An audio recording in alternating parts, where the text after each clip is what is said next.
In this parsha, we learn about an immoral prophet by the name of Bilam who wanted to curse the Jewish people, and God turned all his curses into blessings.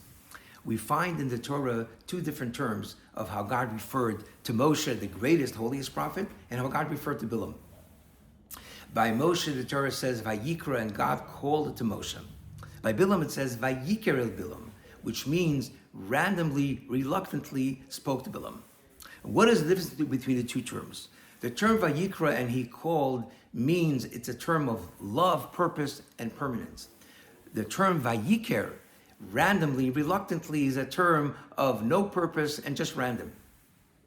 What is the inner significance between the two terms? There's two philosophies. There's the Torah philosophy, and then there's another philosophy. The Torah philosophy says that everything and everyone was created by God for a purpose, and God orchestrates everything to the minute detail. Then there's another philosophy that says, no, there's no godliness. Everything in this world is random occurrences dictated by the laws of nature, no rhyme and reason.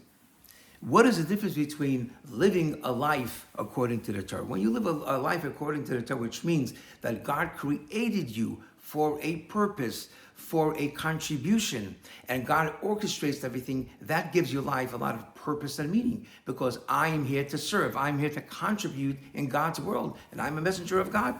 Well, if you live a life of no purpose and no God, everything is random, so it's a life of no meaning and no purpose, and a very shallow life, because nothing really matters. And so when we live a life according to the Torah, it's a life of meaning and joy.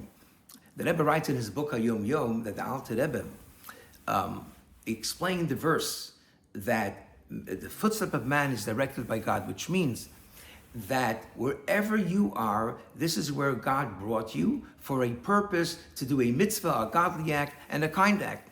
And then he says that every one of us is a messenger of God, and the messenger has the power of the sender, which means that if we contemplate this idea that God chose each and every one of us for a specific godly mission, that will give us so much confidence, joy, and meaning in our life. Have a very good Shabbat.